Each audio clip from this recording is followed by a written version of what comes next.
આજે ભાદરવા સુદ એકમ એટલે કે બેસતો મહિનો, આપણો ગુજરાતી બેસતો મહિનો આજે ગુજરાતી મહિનામાં 11મા મહિનાનો પ્રારંભ થાય છે.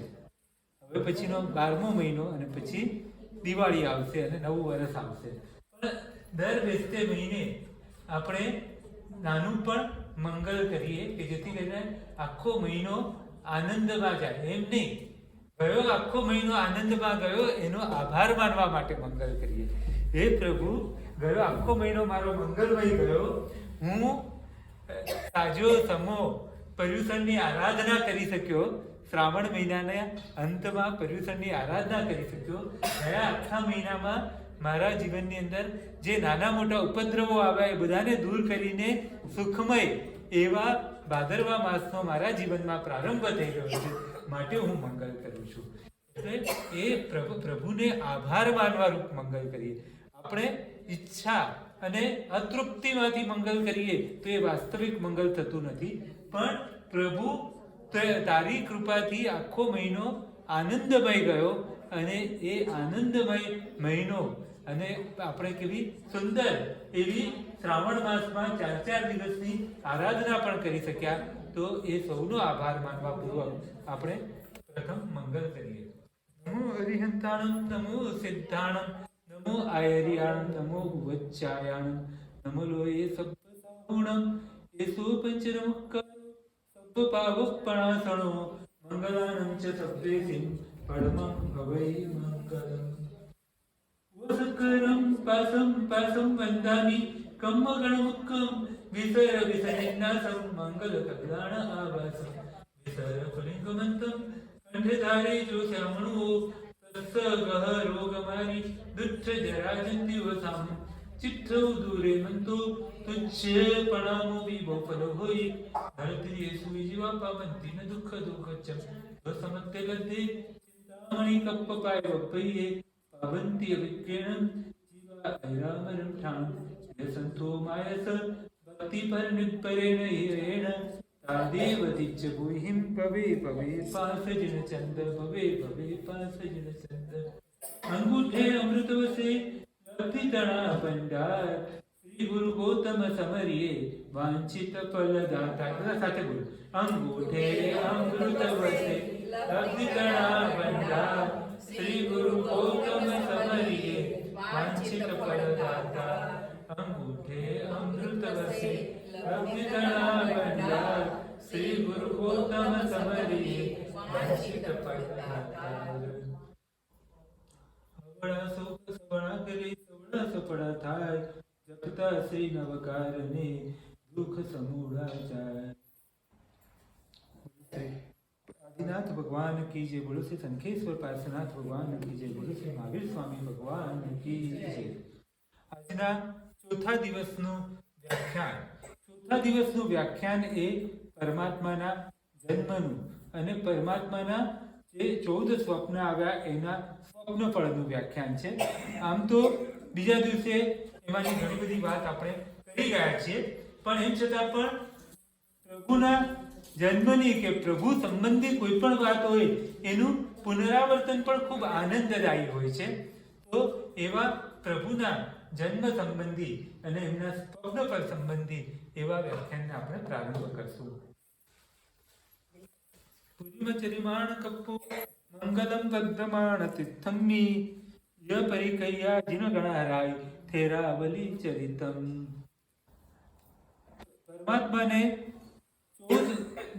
પરમાત્માની માતાને જે 14 સ્વપ્નો આવ્યા એ 14 સ્વપ્ન એનું ફળ શું છે એ જાણવાની ઈચ્છાથી સિદ્ધાર્થ મહારાજાએ બધા સ્વપ્ન પાઠકોને બોલાવ્યા, એટલે કે બધા જ્યોતિષીઓને બોલાવ્યા કે તમે આનું જે રિઝલ્ટ છે એ અમને જણાવો.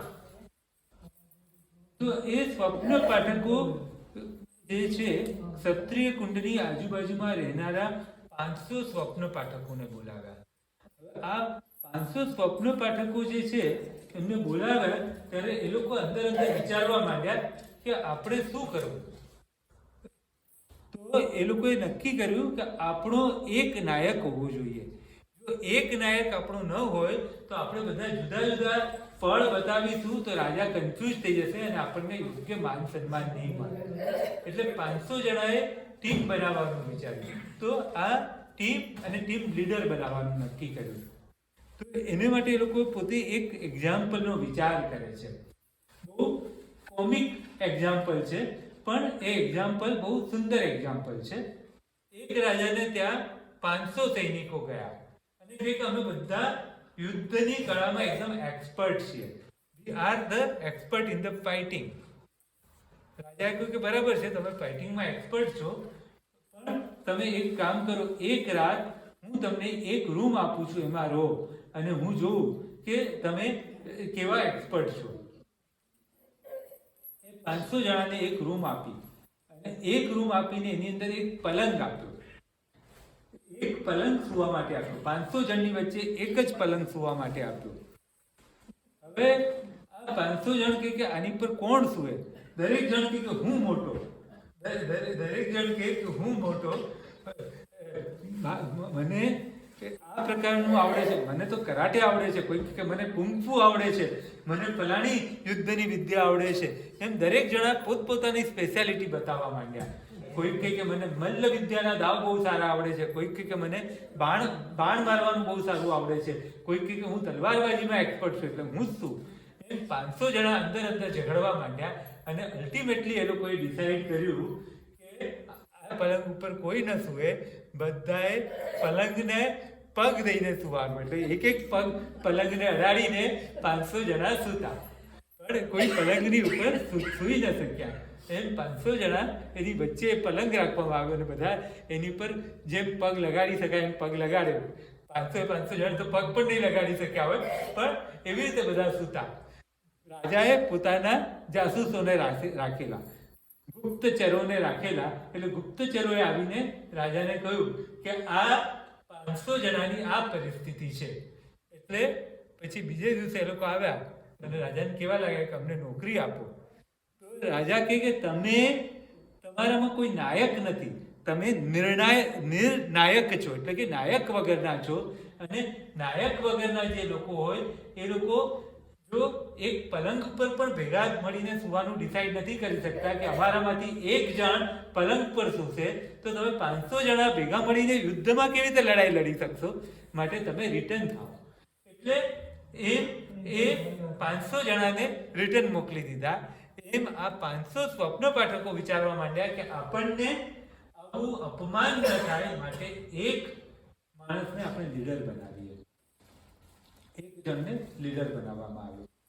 એ લીડર બનાવવામાં આવેલો જે છે એ કહે છે કે આપણે રાજા પાસે જઈએ છીએ તો રાજા પાસે આપણે ખાલી હાથે ન જવું જોઈએ. એટલે દૂધ, દહીં વગેરે ઉત્તમ સુગંધ દેનારી વસ્તુઓ, ફૂલ વગેરે લઈને આ 500 જણા રાજા પાસે આવ્યા. શાસ્ત્રોમાં કહેવાયું છે કે દેવ, ગુરુ, રાજા, જ્યોતિષી એટલે કે નિમિત્ત શાસ્ત્રી, આ બધાની પાસે ખાલી હાથે ન જવું જોઈએ. આ 500 જણા રાજાની સભામાં આવ્યા અને રાજાએ એમને બધાને ફળ પૂછ્યું કે આ પરમાત્મા મારી પત્ની ત્રિશલા ક્ષત્રિયાણીને જે આવા ઉત્તમ સ્વપ્ન આવ્યા છે એનું ફળ શું છે?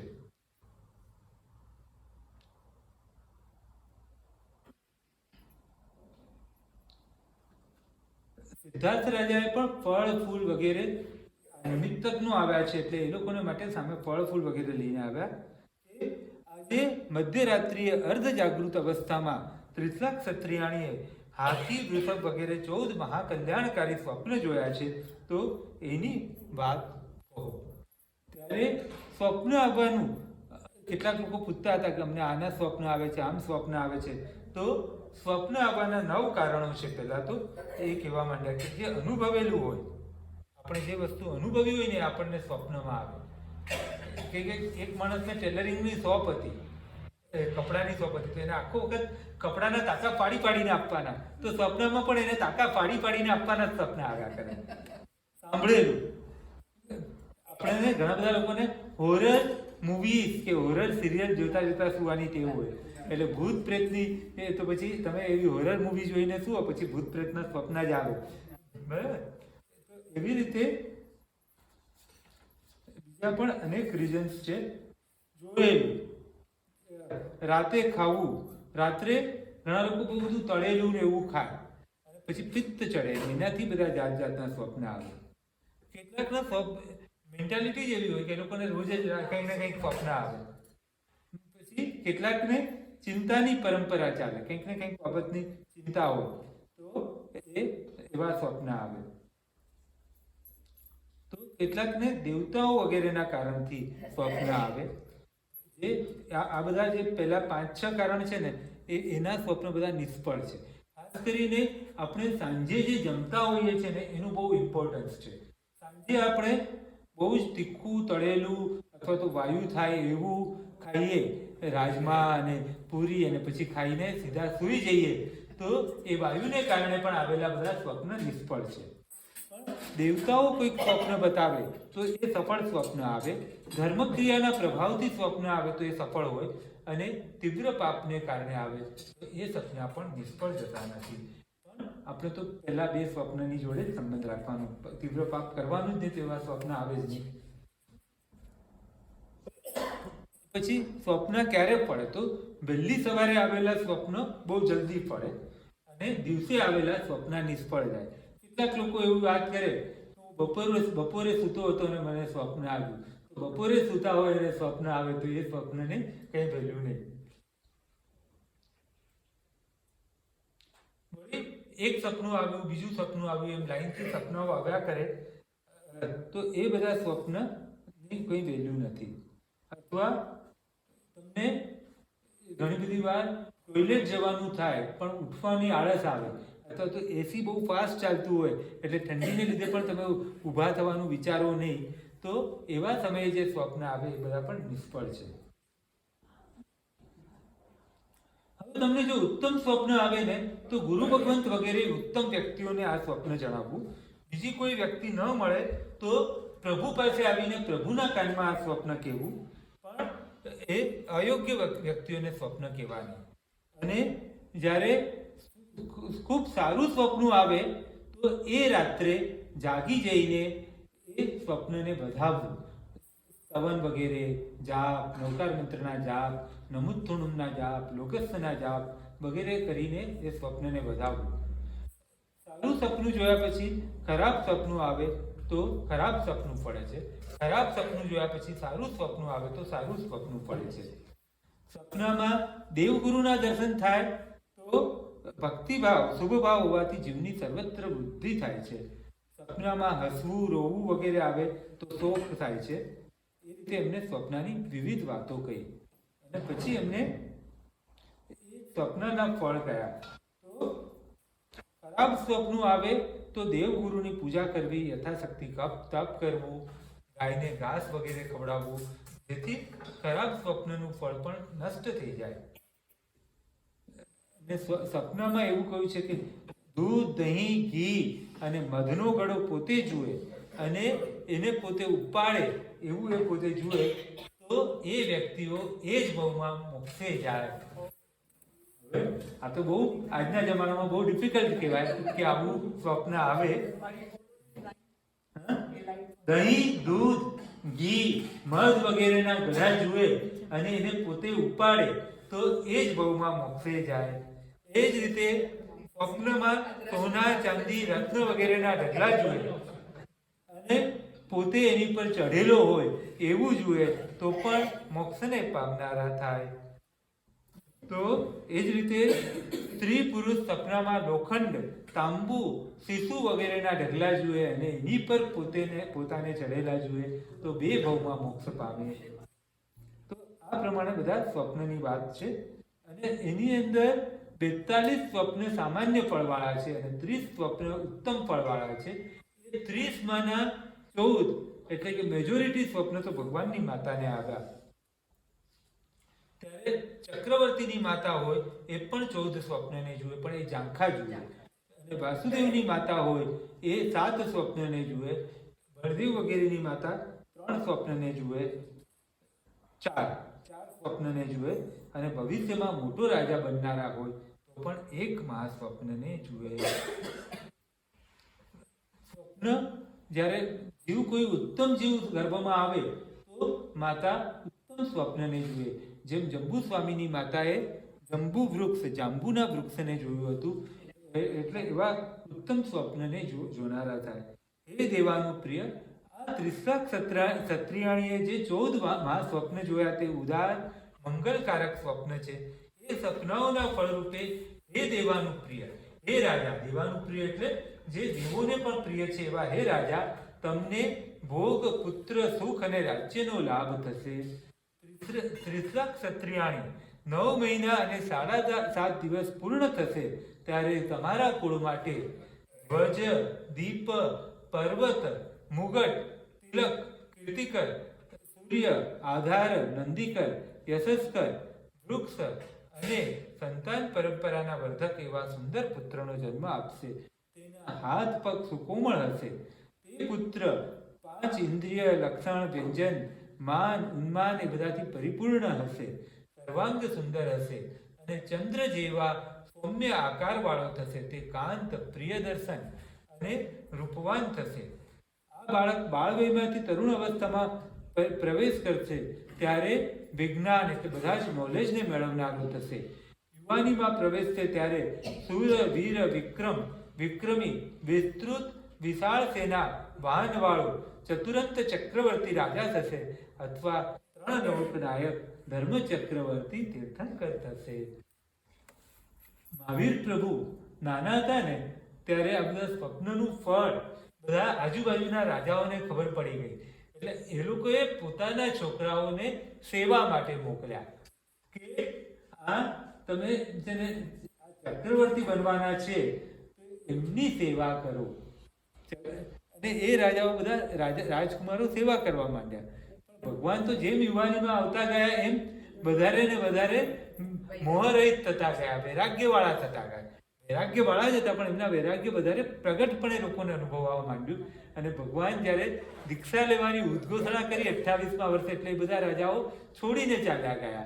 પણ જો ભગવાનની બરાબર સેવા કરી હોત તો મોક્ષને પામનારા બનત.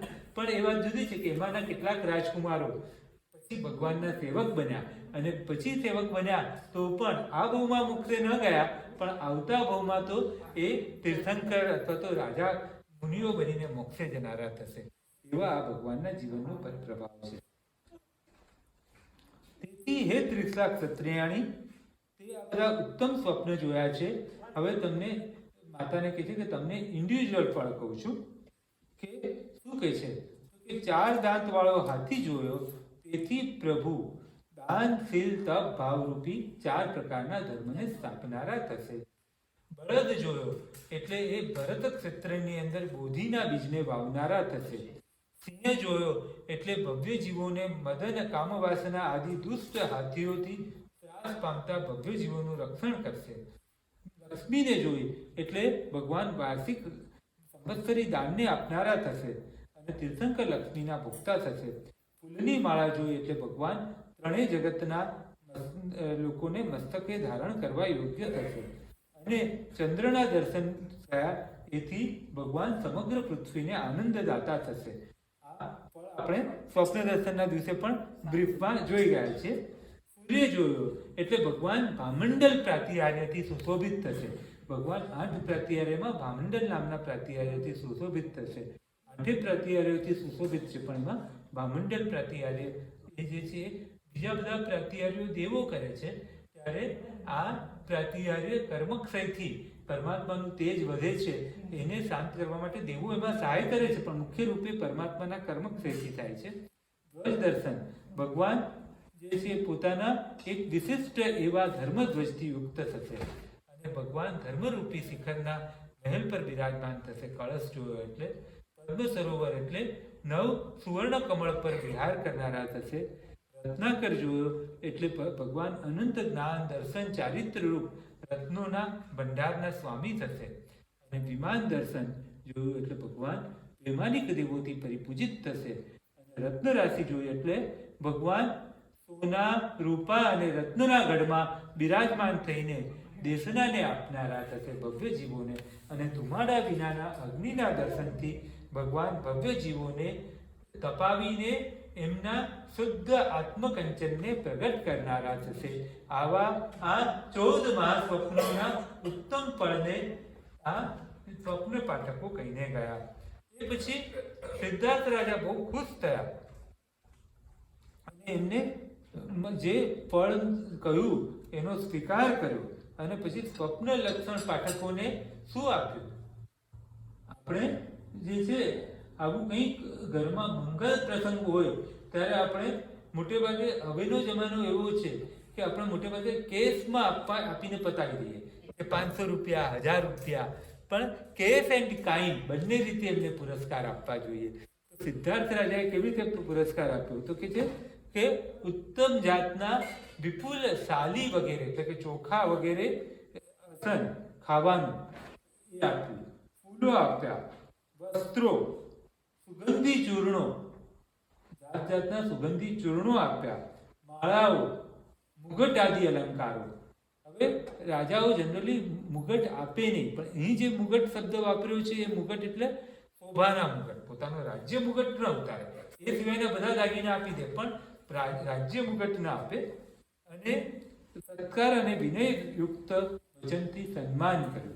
આ તો એમનું પેલું સન્માન કર્યું. અને પછી આ ભગવાનના જન્મનું ફળ કહેવાનું આ જે છે બધા નિમિત્તિકો એ અષ્ટાંગ નિમિત્તના જાણકારોને એટલું બધું ધન આપ્યું કે હવે જિંદગીભર પછી એમને કમાવાનું કંઈ કામ જ ન પડે.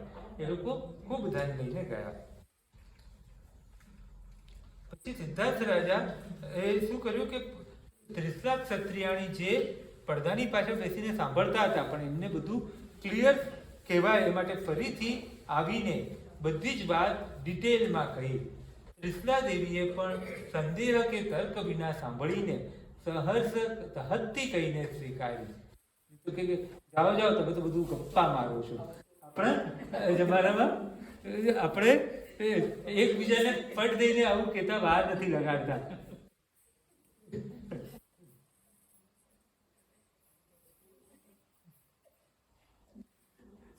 મારા દીકરાએ જ્યારે બીજે દિવસે સવારે, રાત્રે વાત થઈ અને બીજે દિવસે સવારે લોકોને ઘરમાં કહ્યું તો બધા કહે કે પૂના છે કે કાલે ને કાલે પહોંચી જવાય, કે અમદાવાદ છે કે કાલે ને કાલે પહોંચી જવાય. એટલે આ રીતે અશક્ય પ્રાય લાગતી વાતને લોકો જલ્દી સ્વીકારી શકતા નથી. આ જમાનાનો પ્રભાવ છે. પણ ત્રિશલા ક્ષત્રિયાણી તો તીર્થંકરની માતા છે. એટલે એ તીર્થંકરની માતા તો એવા ઉત્તમ ગુણવાળી હોય.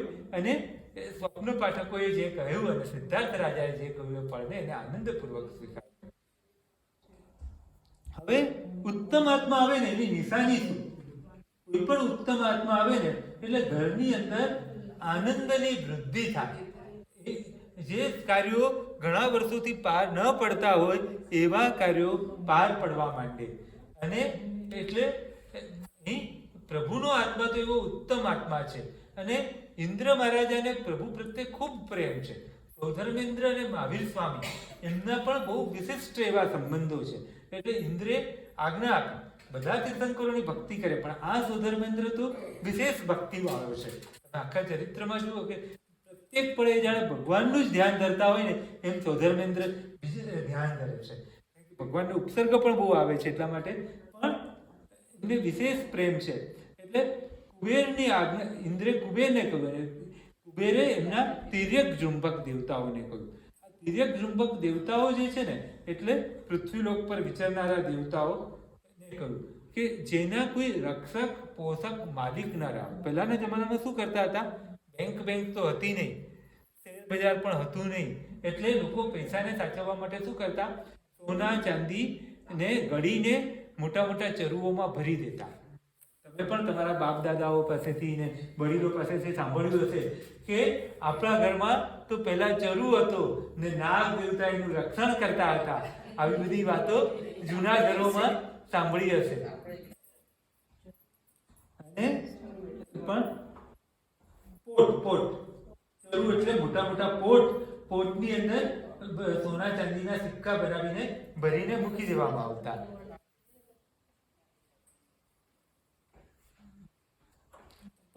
જે લોકોના માલિકો ઓફ થઈ ગયા હોય એને તો કોણ ઓળખે? એવા જેમની પેઢીઓ પણ નથી રહી, વંશ વગેરે પણ નથી રહ્યા, એટલે માલિકોના ગોત્રીઓ વગેરે પણ નહોતા એવું, એટલે કે કોઈની માલિકી વગરનું જે ધન હતું ને એ ધન. જો પ્રભુની ભક્તિ કરવા માટે જે પણ વસ્તુ લઈ આવો એ બધી વસ્તુ લીગલ હોવી જોઈએ. આપણે નીતિ સંપન્ન દ્રવ્યથી ભગવાનની ભક્તિ કરવી જોઈએ. ઇન્ડિયામાં તો બધા કે છે કે એટલું બધું ટેક્સેશન છે કે અમારા માટે પોસિબલ નથી.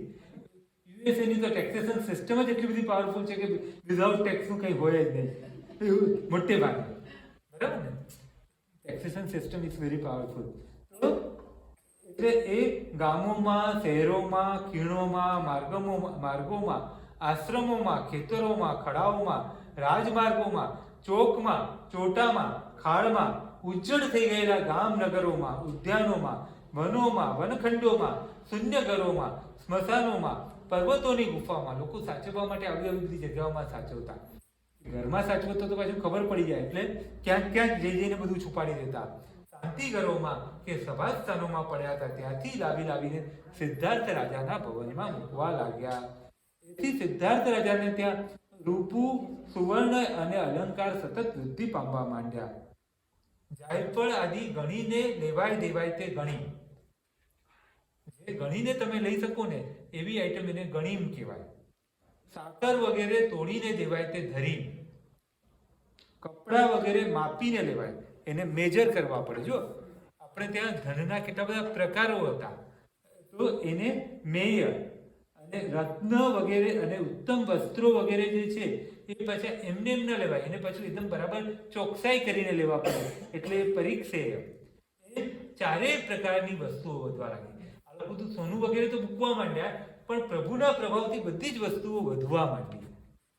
આપણે જોઈએ છે કે અમુક વાર ઉત્તમ મૂર્તિઓ પણ આવે ને તો સંઘની ખૂબ વૃદ્ધિ થવા માંડે. ઉત્તમ એવી વસ્તુઓ તમારા પોતાના ઘરની અંદર, ઇવન બેડરૂમમાં તમે ફર્નિચર બનાવો ને એમાં પણ કોઈક લાકડા વગેરે ખરાબ આવે ને તો ઘરમાં હાનિ થવા માંડે, અને કોઈક સારા પ્રકારનું લાકડું વગેરે આવે તો પણ વૃદ્ધિ થવા માંડે. આ બધાનો અનુભવ છે. ખાસ કરીને હવે તો બધું પ્લાયમાંથી બનાવવા માંડ્યા છે, પણ પહેલાના જમાનામાં લાકડામાંથી બનાવતા ત્યારે બધી વસ્તુઓ બહુ આપણા પૂર્વજો જાણીને, જોઈને, ચકાસીને લેતા કે કઈ વસ્તુ ખરાબ ના આવી જવી જોઈએ. એ ચારેય પ્રકારની વસ્તુઓ ઘણી વધવા લાગી. 24 પ્રકારના ધાન્યો. આપણે ધાન્યો 5-7ના ત્યાં 8-9ના નામ તો બોલીએ ત્યાં અટકી જઈએ, પણ એ જમાનામાં 24 પ્રકારના ધાન્યો. એટલે અત્યારે આપણે જેને બધાને બહુ જ મિલેટ કહીને બહુ મહિમા કરીએ છીએ, એ બધા મિલેટના નામો આપણે ભૂલી ગયા. પણ કાંગડા ને ભરી ને તો એ બધાને મેળવી અને આપણા ઉત્તમ પ્રકારના જે ધાન્યો કહીએ એ બધા ચોખા, ઘઉં વગેરે એ બધાને મેળવીએ તો 24 પ્રકારના અનાજ થઈ જાય. સરસવ વગેરે બધા એ જમાનામાં અનાજમાં ગણાતા. સપ્તાંગ સૈન્ય, હાથી, ઘોડા, પાયદળ, એવું બધું જે આપણે સૈન્ય કહીએ ને એવું 7 પ્રકારનું સૈન્ય. ઊંટ વગેરે વાહનો, ભંડારો, કોઠારો, નગરો, પ્રજાજનો વગેરે સતત વધવા લાગ્યું. બધે જ્યાં જુઓ ત્યાં બધે વૃદ્ધિ જ વૃદ્ધિ. આપણને તો માણસો વધે તો બહુ ગમે નહીં, કેમ કે ભીડ થઈ ગઈ. પણ રાજા તો ખુશ થાય છે કે ઓહો મારી પ્રજા વધી. અહીં પ્રજામાં પણ વૃદ્ધિ થવા માંડી. યશ વધ્યો અને રત્ન, મણિ, માણેક, મોતી આદિ જવાહર, દક્ષિણાવર્ત સંખ્યો, રાજ્યના પટ્ટકો, પ્રવાલ, પદ્મરાગમણી એટલે માણેક જેવા અત્યંત લાલ રંગના મણીઓ, એકદમ ટ્રાન્સપરન્ટ. પ્રવાલ એટલે પરવાળું એટલે આપણે મંગળનું જે સ્ટોન કહીએ છીએ ને, મૂંગા, કોરલ રીફ બહુ ફેમસ છે.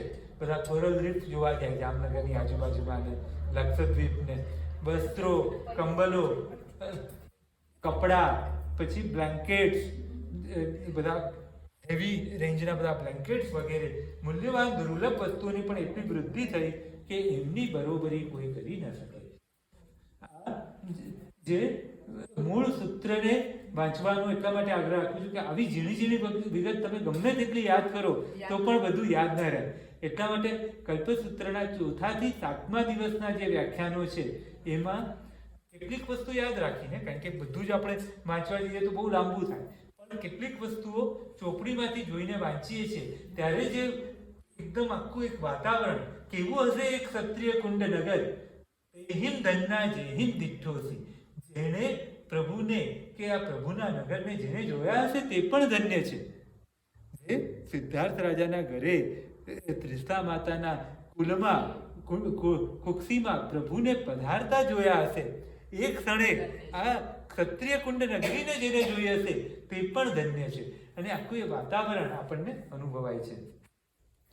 એટલે ભગવાનના માતા પિતા વિચારવા માંડ્યા કે અમારા સત્કાર સન્માન બધું જ વૃદ્ધિ પામે છે, તો આવા ગુણવાન પુત્રની જે પણ રાશિ આવે, આપણે બધા બહુ માથાકૂટ કરીએ કે કઈ રાશિનું બાળક આવશે તેનું નામ, યુએસએ વાળા તો બધા ફોન કરીને પૂછે ઇન્ડિયામાં કે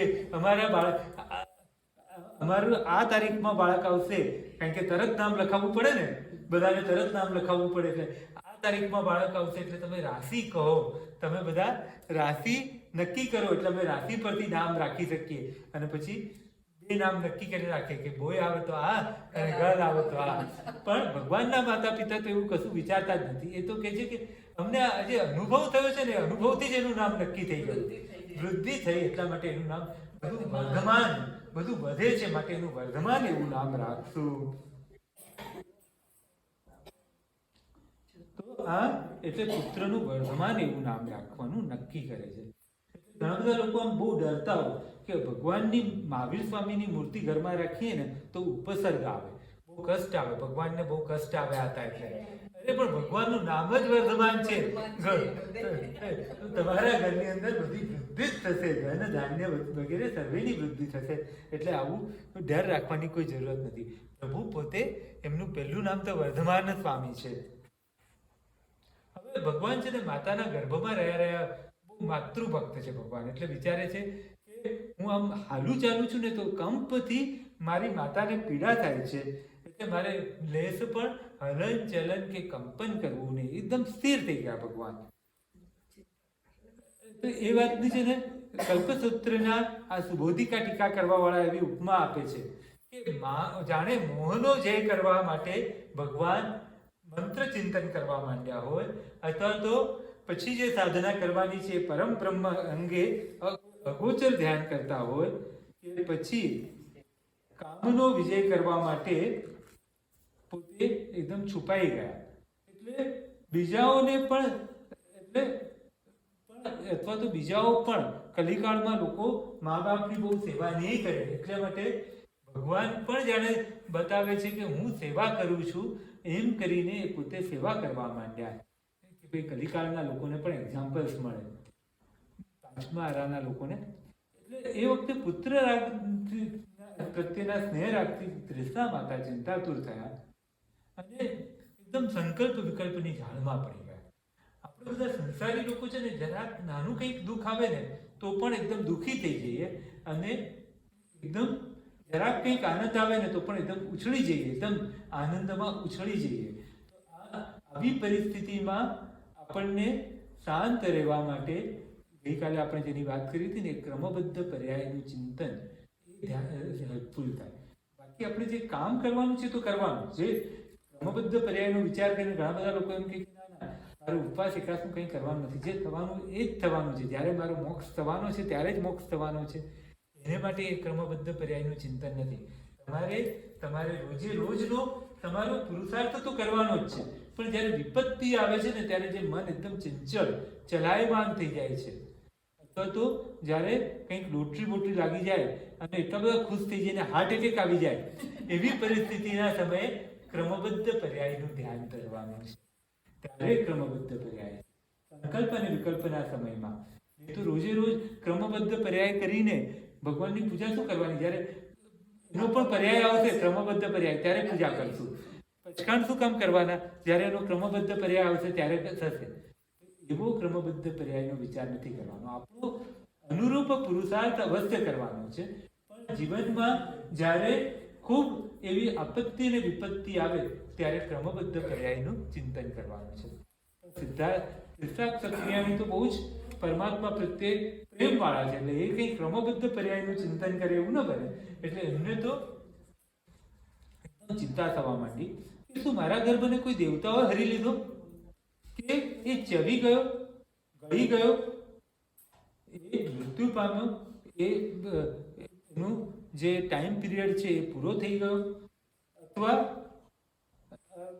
એકદમ બહુ જ દુઃખી થઈ ગયા અને હાથ મોં એકદમ હાથમાં મોં રાખીને એકદમ રડવા માંડ્યા અને વિલાપ કરવા લાગ્યા કે ઓ દરિદ્રના ઘરમાં જેમ રત્ન ન રહે, જેમ ગરીબ માણસના ઘરમાં કંઈક મોટું રત્ન મળી જાય એને તો પણ એને સાચવવા માટેની એની પાસે સારી તિજોરી ન હોય, અથવા તો એને તો એ રહે નહીં, અથવા તો નિર્ભાગીને મળેલું ચિંતામણી રત્ન ન રહે, તેમ મારે થયું.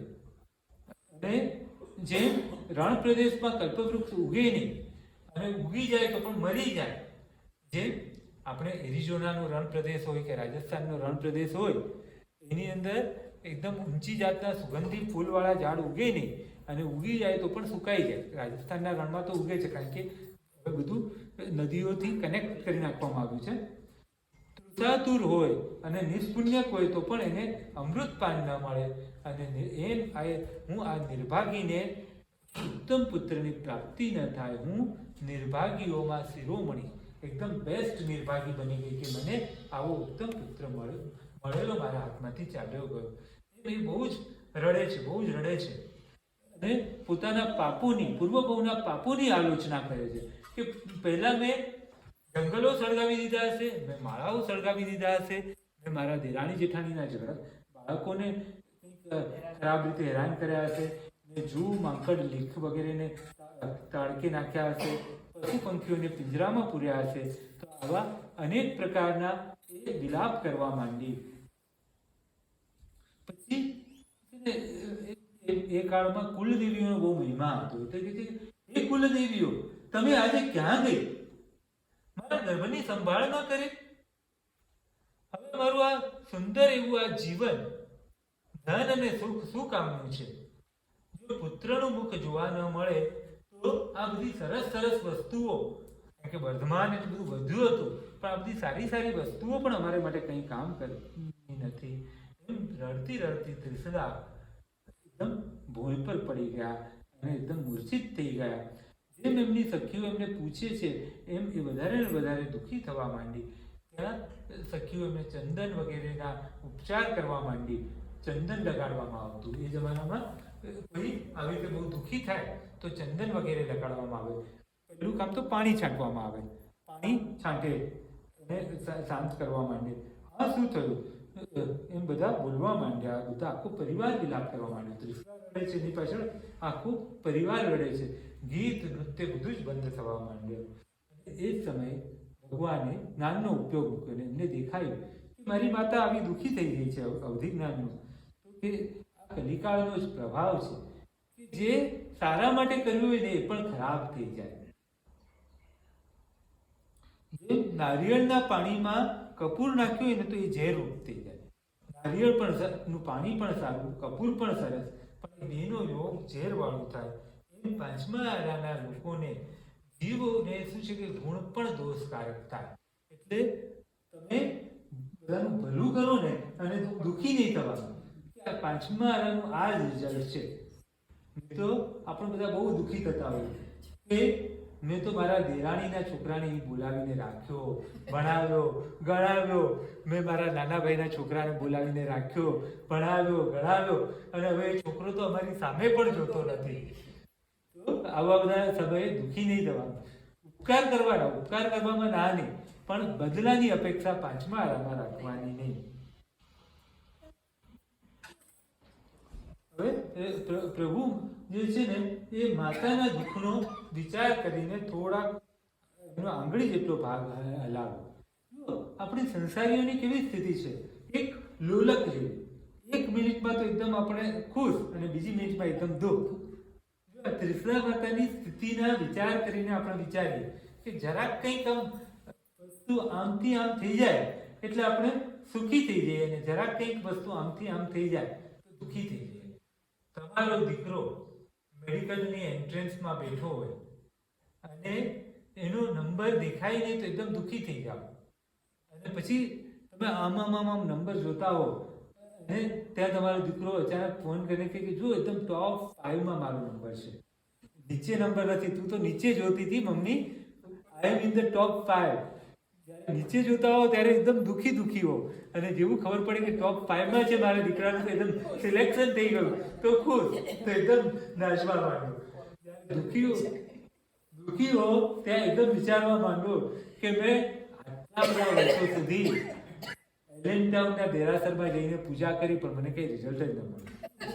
આ મોમેન્ટ પાછું એકદમ નંબર આવે એટલે તરત જ કહો કે જુઓ મેં તો આખી જિંદગી પૂજા કરી એનું મને ફળ મળ્યું. આ આપણી મેન્ટલ વાઇબ્રેશન અને ફ્રીક્વન્સી બહુ વર્ષો સુધી આપણે અનુભવી, પણ હવે ફ્રીક્વન્સીમાંથી સ્થિર થવાનું છે, સ્થિર બુદ્ધિવાળા થવાનું છે, સુખ અને દુઃખમાં સમ રહેવાનું શીખવાનું છે. બહુ બધી સામાયિકો જે કરીએ છીએ ને એ સમભાવની પ્રેક્ટિસ માટે કરવાની છે, કે સુખ આવે દુઃખ આવે એ બધાની વચ્ચે આપણું મન જે છે એ સ્થિર રહે. આ સંસારના બધા જ પદાર્થો અનિત્ય છે, એ કેવા છે, પરપોટા જેવા છે, એ ઘડીકમાં આવે અને જાય, પણ એ બધાની વચ્ચે મારા મનને વ્યગ્ર નથી બનાવવાનું. મને જે સરળ રૂપ મળ્યા છે એ અરિહંત સિદ્ધ સાધુ અને ધર્મમાં મારી બુદ્ધિને ટકાવીને રાખવાની છે. આપણે જો ચંચળ મન રાખશું ને તો ઘડીકમાં એમ કહીશું કે આ મને ખૂબ સારું ફળ મળ્યું, ને ઘડીકમાં પાછા એના વિશે નેગેટિવ થિંકિંગ કરવા માંડશું.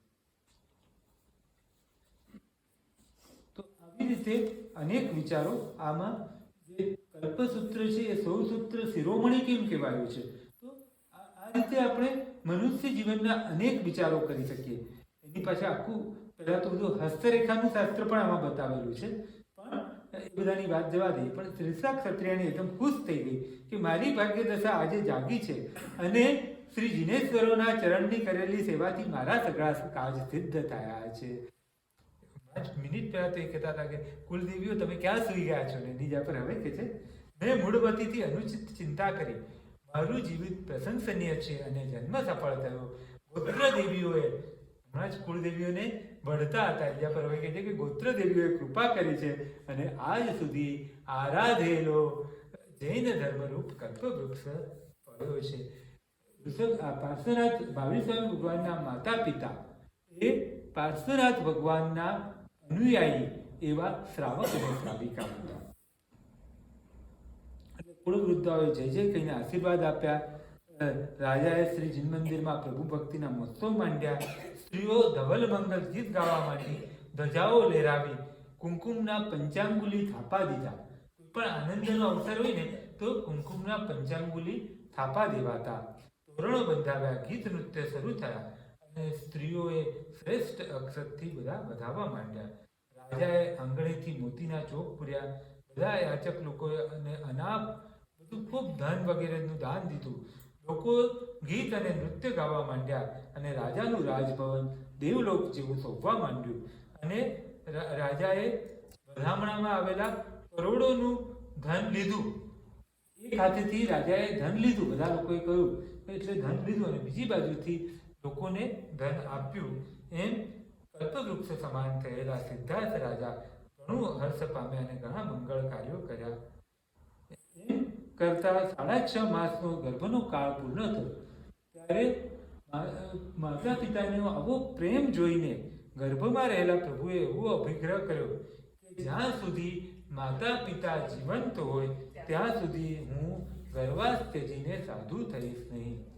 પ્રભુએ વિચાર્યું કે ગર્ભમાં આવેલા હોવા છતાં માતાને આવો સ્નેહ છે તો જન્મ પછી ઘણો વધી જશે, માટે માતાને દુઃખ ન થાય અને બીજાઓ પણ માતા ઉપર બહુમાન કરે. ભગવાનને ખબર હતી કે આ કલિકાળમાં જોઈન્ટ ફેમિલી તો રહેવાના જ નથી અને મા બાપને લોકો ખાલી મધર્સ ડે અને ફાધર્સ ડેના દિવસે યાદ કરશે, એટલા માટે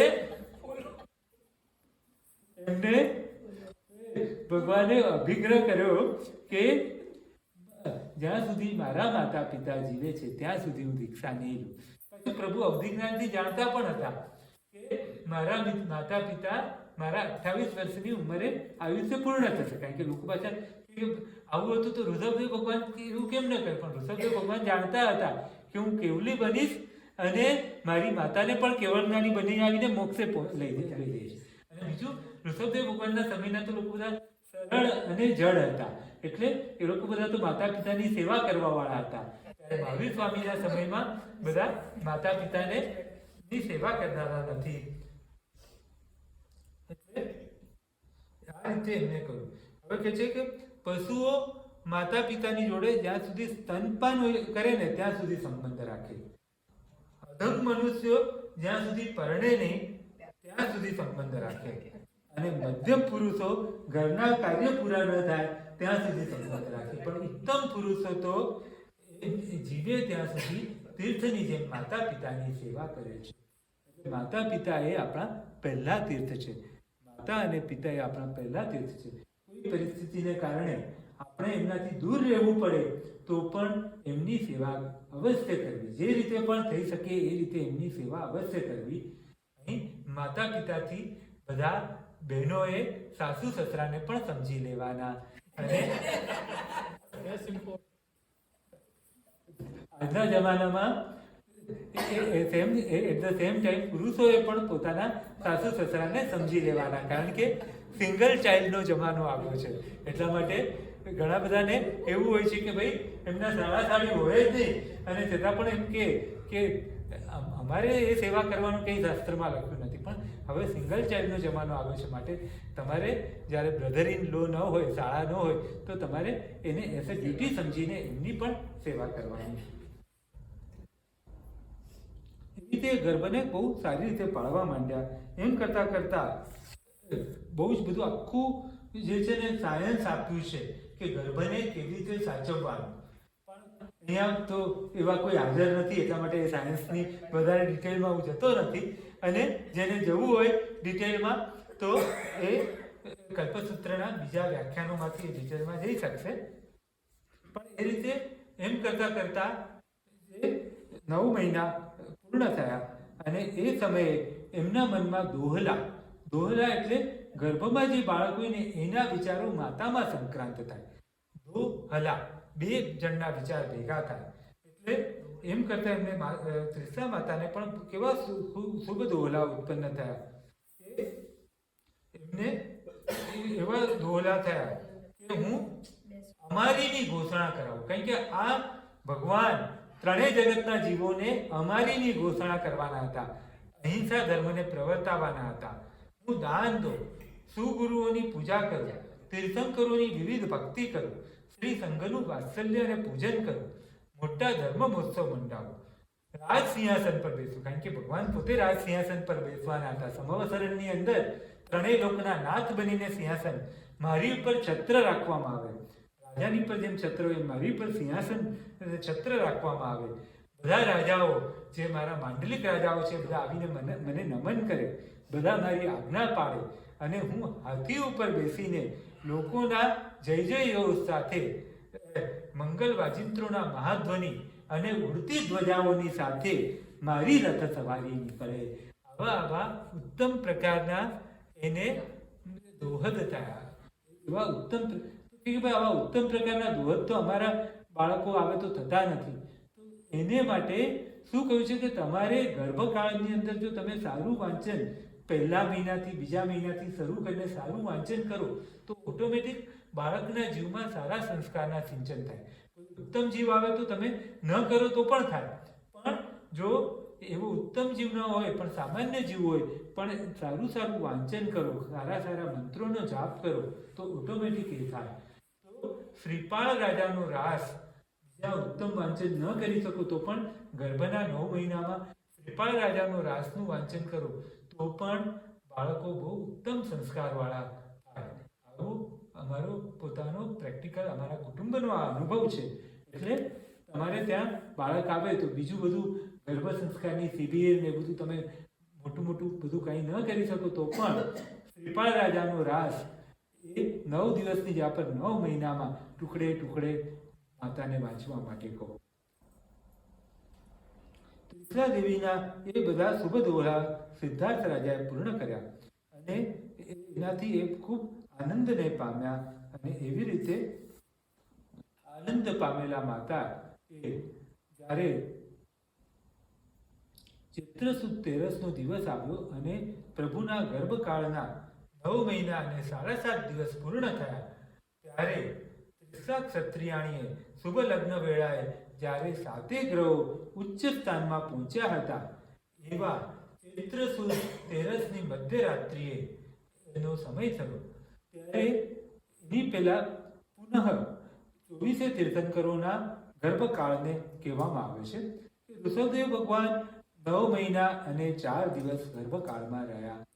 આ ઋષભદેવ ભગવાન મરુદેવા માતાની ગર્ભથી ફાગણ વદ આઠમના દિવસે જન્મ્યા અને ફાગણ વદ આઠમને દિવસે જ દીક્ષા લીધી. પ્રભુનો જન્મ અને દીક્ષાનો દિવસ એક જ છે.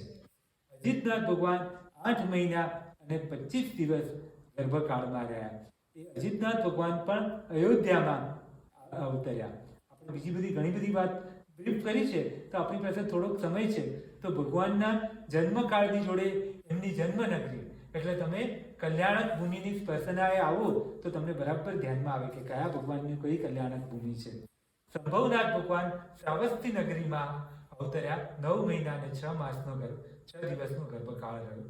અભિનંદન સ્વામી ભગવાન એ પણ પુનઃ અયોધ્યા નગરીમાં અવતર્યા. 8 મહિના અને 28 દિવસનો ગર્ભકાળ રહ્યો. સુમતિનાથ ભગવાન એ પણ અયોધ્યા નગરીમાં જન્મ્યા. 9 માસ અને 6 દિવસનો ગર્ભકાળ રહ્યો. પદ્મપ્રભ સ્વામી ભગવાન કૌશાંબી નગરીમાં જન્મ્યા. 9 માસ અને 6 દિવસનો ગર્ભકાળ રહ્યો. સુપાર્શ્વનાથ ભગવાન પ્રતિષ્ઠાનપુર, પણ એ પ્રતિષ્ઠાનપુર સુપ્રતિષ્ઠાનપુર એટલે વારાણસીની બાજુમાં, એટલે બનારસની આજુબાજુમાં સુપાર્શ્વનાથ ભગવાનની પણ જન્મભૂમિ આવેલી છે. 9 મહિના 19 દિવસ એમનો ગર્ભકાળ રહ્યો. ચંદ્રપ્રભ સ્વામીની તો જન્મભૂમિ યાદ રાખવી બહુ સહેલી, ચંદ્રપુરીમાં. ચંદ્રપ્રભ સ્વામી ચંદ્રપુરીમાં જન્મ્યા, એ પણ બનારસની આજુબાજુમાં જ છે. એટલે બનારસની યાત્રા કરો ત્યારે આ બધી જ ભૂમિની યાત્રા સાથે થાય. 9 માસ 7 દિવસ કાકંદી નગરીમાં સુવિધિનાથ ભગવાન 8 મહિના 26 દિવસ. શીતલનાથ ભગવાન શ્રેયાંસનાથ ભગવાન વાસુપૂજ્ય સ્વામી શીતલનાથ શ્રેયાંસનાથ ભગવાનનું અત્યારે મને સ્મૃતિમાં નથી. શીતલનાથ ભગવાન બદ્દીલપુર નગરમાં જન્મ્યા. શ્રેયાંસનાથ ભગવાન જે છે એ પણ બનારસની આજુબાજુની ભૂમિ, એ નગરીનું નામ અત્યારે યાદ નથી, પણ બનારસની આજુબાજુમાં જ છે. વાસુપૂજ્ય સ્વામી ભગવાન ચંપાપુરીમાં જન્મ્યા. વિમલનાથ ભગવાન ભદ્રપુરી ભદ્દોઈ કે છે ત્યાં આગળ જન્મ્યા. અનંતનાથ ભગવાન જે છે એ રત્નપુરીમાં જન્મ્યા. ધર્મનાથ ભગવાન પુનઃ અયોધ્યામાં જન્મ્યા. અનંતનાથ ભગવાન 9 માસ 6 મહિના. ધર્મનાથ ભગવાન રત્નપુરીમાં જન્મ્યા. શાંતિનાથ ભગવાન, કુંથુનાથ ભગવાન અને અરનાથ ભગવાન આ ત્રણેય ભગવાન હસ્તિનાપુરમાં જન્મ્યા. મલ્લીનાથ ભગવાન મિથિલા નગરીમાં જન્મ્યા. એમનો 9 માસ 7 દિવસનો કાળ છે. શાંતિનાથ ભગવાન 9 માસ 6 દિવસ, કુંથુનાથ ભગવાન 9 માસ 5 દિવસ, અરનાથ ભગવાન 9 માસ 8 મહિના, મલ્લીનાથ ભગવાન 9 માસ 7 દિન અને મિથિલા નગરીમાં જન્મ્યા. મલ્લીનાથ ભગવાન અને નમીનાથ ભગવાન બંને મિથિલા નગરીમાં જન્મ્યા. એમની કલ્યાણક ભૂમિ વિચ્છેદ પામી હતી, પણ હમણાં પુનઃ સ્થાપન કરવામાં આવી છે. મુનિસુય સ્વામી 9 માસ 8 દિન એ રાજગુરી નગરીમાં જન્મ્યા. નેમિનાથ ભગવાન સૌરીપુર નગરીમાં જન્મ્યા. એમનો 9 માસ 8 દિવસનો કાળ છે અને સૌરીપુર નગરમાં એ જન્મ્યા. એ આગ્રાની બાજુમાં સૌરીપુર આવ્યું છે. એવી જ રીતે પાર્શ્વનાથ ભગવાન વારાણસી નગરીમાં જન્મ્યા. એમનો 9 માસ 6 દિવસનો કાળ છે અને મહાવીર સ્વામી ભગવાન 9 માસ 7 દિવસનો કાળ પૂર્ણ કરીને જ્યારે 9 ગ્રહો ઉચ્ચ હતા એવા સમયે સમગ્ર પૃથ્વી અત્યંત આનંદમય બની સૌ સુખમાં મગ્ન હતા અને બધી દિશાઓ દિગ્દાહ વગેરે દોષોથી રહિત થયેલી. એવા સમયે સુગંધી એવો પવન ફેલાતો હતો. શીતળ શીતળ મંદ લહરીઓથી અનુકૂળ વાયુ વાઈ રહ્યો હતો. ત્યારે ધૂળ બેસી જવાથી દિશાઓ અંધકાર વગરની થઈ ગયેલી. પૃથ્વી વિવિધ ધાન્યથી પરિપૂર્ણ હતી અને બધા દેશના લોકો સુખી થયા હતા. ત્યારે પ્રસન્ન થઈને રાસ ગીત વગેરેથી આનંદ ગાતા હતા. ત્યારે મધ્યરાત્રિએ ઉત્તરા ફાલ્ગુની નક્ષત્રમાં ચંદ્રમાનો યોગ થયો. ત્યારે આરોગ્યથી યુક્ત એવા ત્રિશલા ક્ષત્રિયાણીએ પુત્રનો જન્મ આપ્યો. બોલો શ્રી મહાવીર સ્વામી ભગવાન કી જય. આપણે આ મહાવીર પ્રભુના જન્મના નિમિત્ત પામીને આપણા હૃદય મંદિરમાં પ્રભુ મહાવીરને પ્રતિષ્ઠિત કરનારા થઈએ. એમનો જન્મ મહોત્સવનો ખૂબ ખૂબ આનંદ કરીએ. પણ એ જન્મ મહોત્સવના આનંદની સાથે હૃદય મંદિરમાં પ્રભુની પ્રતિષ્ઠા કરવા માટે આપણે શું કરવું પડે? તો કે પ્રભુ હૃદય મંદિરમાં પ્રભુની પ્રતિષ્ઠા કરવાને માટે આપણે મૈત્રી ભાવના તોરણ લગાવવા પડે. આપણા હૃદયમાં મૈત્રી ભાવના તોરણ લગાવવા પડે. પ્રમોદ ભાવના છાંટણા કરવા પડે અને કરુણાના જળથી હૃદયને નિર્મળ બનાવવું પડે, ઠંડુ બનાવવું પડે. અને પ્રમોદ અને કરુણા અને માધ્યસ્થ ભાવના દીપક જલાવવા પડે. એ ચારેય ભાવનાઓને હૃદયમાં બિરાજમાન કરીને પ્રભુને હૃદયમાં બિરાજમાન કરીએ. એવી ભાવનાની સાથે આ પ્રભુના જન્મ મહોત્સવને ફરી ફરીને આપણે ઉજવનારા થઈએ અને પ્રભુને હૃદય મંદિરમાં સ્થાપનારા થઈએ. પુરીમ ચરિમાણ કપ્પો મંગલમ બદ્ધમાણ તિથમ્મી ય પરિકૈયા જીન ગણહરાઈ થેરાવલી ચરિતમ. વિરાજના વિરુદ્ધ કંઈ પણ બોલાયું તો મિત્સાંધુકડમ. નમો હરિહંતાણમ, નમો સિદ્ધાણમ, નમો આયર્યાણમ, નમો ઉચ્ચાયાણમ, નમો લોહે સબ્બ સાહુણમ, યસો પંચ નમસ્કારો સબ્બ પાવપણાસણો મંગલાણમ ચ સબ્બે સિંહ પરમમ.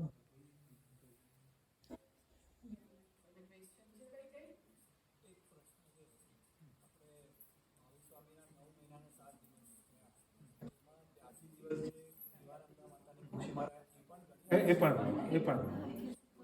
પણ ગણી લેવાના.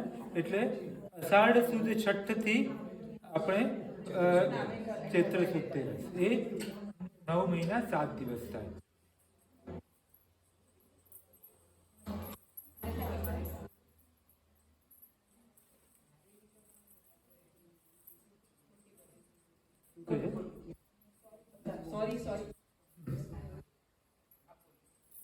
કંઈક નારિયેળ અંગે પ્રશ્ન છે ને એમને. હા, એટલે આ જે નારિયેળ છે ને એ આપણા મસ્તકનું પ્રતીક છે. નારિયેળ એ આપણા મસ્તકનું પ્રતીક છે કે હે પ્રભુ, તારી સેવામાં હું તારી પર કોઈ પણ ઉપસર્ગ આવશે ને તો હું મારું માથું વધેરવા માટે પણ તૈયાર થઈશ. પણ એટલી બધી આપણામાં કેપેસિટી નથી.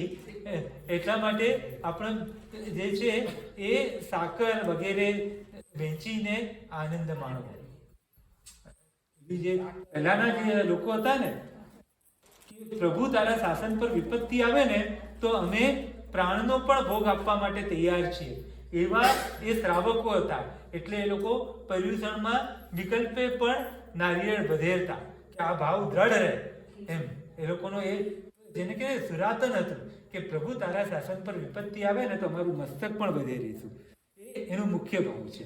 એટલે મસ્તક પણ વધેરીશું એવો જ્યારે ભાવ જાગે ને ત્યારે તમે નારિયેળ વધેરશો.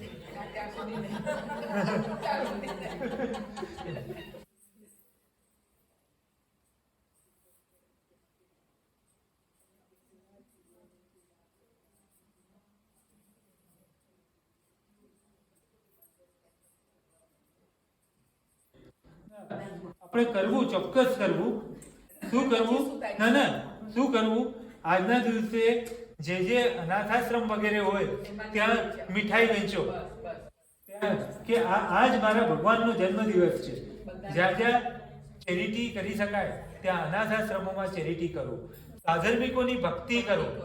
આજે પ્રભુ મહાવીરનો જન્મ થયો છે અને તમને ખબર છે કે આ મારા સાધર્મિક પોતે સારી સ્થિતિમાં નથી, તો આજે ચૂપચાપ, હવે તો બહુ સહેલું થઈ ગયું છે, એના બેંક એકાઉન્ટની ડિટેલ મંગાવો અને ટ્રાન્સફર કરી દો.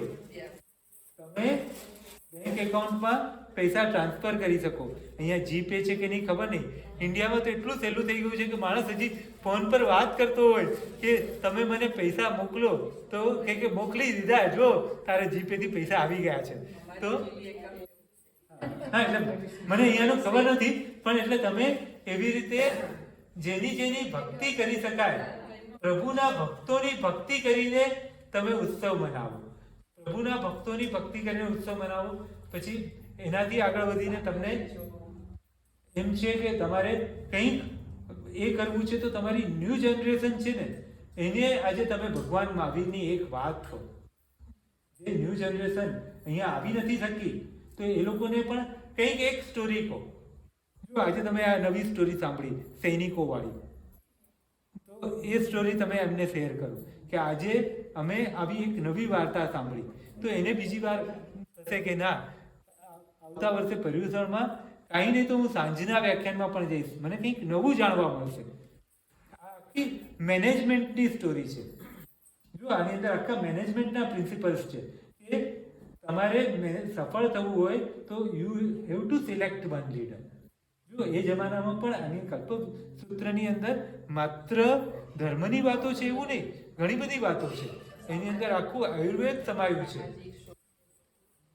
આની અંદર સિદ્ધાર્થ રાજા કેવી રીતે વાત કરે છે, પોતાના માણસોને બોલાવે છે ને ભગવાનનો જન્મોત્સવ કરવા માટે, તો પણ એમ કે હે મારા કુટુંબીજનો આવો. એમ નથી કહેતા કે રામા આવ, ફલાણો આવ, એવું નથી કહેતા. કુટુંબીજનો, એ બધાને કુટુંબીજન તરીકે બોલાવે છે. તો આવું બધું ઘણી બધી વસ્તુઓ આની અંદર છે. તો આવી ન્યૂ જનરેશનને ઇન્ટરેસ્ટ પડે એવી કોઈક સ્ટોરી આજે બપોરે તમને સમય મળે તો વાંચો અને તમારા ન્યૂ જનરેશન સુધી કે આજે ભગવાન મહાવીરના જન્મના નિમિત્તે તમે એક નવી સ્ટોરી કહો. હવે જે છે કેટલી સ્ટોરીઓ આપણી પાસે, બહુ મોટો ખજાનો છે. આજે જ સવારે એક સ્ટોરી મેં વાંચી, વૃદ્ધોનું શું મહત્વ. એક રાજાને એમ હતું કે લડાઈમાં તો યુવાન માણસો જ જોઈએ, એટલે ઓલ્ડ એજના માણસોને બધાને રિટાયર કરી નાખ્યા કે તમારે યુદ્ધમાં આવવાનું નહીં અમારી જોડે, તમે ફિલ્ડ માર્શલ હો, ગમે તે હો, પણ મારે તો બધા એકદમ યંગસ્ટર જ જોઈએ લડાઈ લડવા માટે. એ લોકો જંગલમાં પહોંચ્યા અને રસ્તો ભૂલી ગયા અને ક્યાંય પાણી મળે નહીં અને બધા એકદમ દુઃખી થઈ ગયા. ત્યારે એક સૈનિક કહે કે કોઈ ગરડો માણસ હોય ને આપણામાં તો રસ્તો કાઢી બતાવે, કોઈ ગરડો માણસ હોય ને તો રસ્તો કાઢીને બતાવે. તો કે ગરડા માણસે ક્યાં શોધવો. તો એક સૈનિક હતો ને એ બહુ પિતૃભક્ત હતો, એટલે કે ચૂપચાપ ને છુપાવીને મારા પિતાજીને હું લઈ આવ્યો છું, તો પિતાજીને પૂછી જોઈએ. એટલે બધા એના પિતાજીને પૂછે છે. તો કે આપણી મિલિટરીની અંદર જેટલા ડોંકીસ છે ને એને છૂટા મૂકી દો. એ લોકોને ડોંકીને ખબર પડે કે પાણી જમીનમાં ક્યાં છુપાયું. પાણી તો છે નહીં ક્યાંય, પણ જમીનમાં ક્યાં પાણી છુપાયું છે ને એ ડોંકીને ખબર પડે. એટલે જ્યાં પાણી હશે ને ત્યાં જઈને એ લોકો આળોટવા માંડશે. જે ગધેડાઓ જ્યાં પાણી હશે ને ત્યાં જઈને આળોટવા માંડશે. અને તમે એ જ્યાં ડોંકી આળોટે એ જમીન ખોદજો એટલે પાણી મળી જશે. તો આ રીતે આ સૈન્ય મુશ્કેલીમાંથી બહાર નીકળ્યું. એટલે તમે ઓલ્ડ એજના માણસોનું શું મહત્વ હોય છે ને એ સ્ટોરી પણ તમારા છોકરાઓને કહી શકો. કોર્પોરેટ મેનેજમેન્ટ, ઓલ્ડ એજના માણસોનું શું મહત્વ હોય છે લાઈફમાં, તો આવી બધી વાતો તમે એ લોકોની જોડે શેર કરી શકો. તમારા ગ્રાન્ડ ચિલ્ડ્રન્સ જોડે પણ તમે શેર કરો. તો આ બધી વાતોને શેર કરો તો એ પણ પ્રભુ મહાવીરનો જન્મ છે. પ્રભુ મહાવીરના અહિંસા, દયા, આ બધાના મેસેજને આવી નાની નાની સ્ટોરીના માધ્યમથી લોકો સુધી પહોંચાડો. અને જીનાગના વિરુદ્ધ કંઈ પણ બોલાવ્યો તો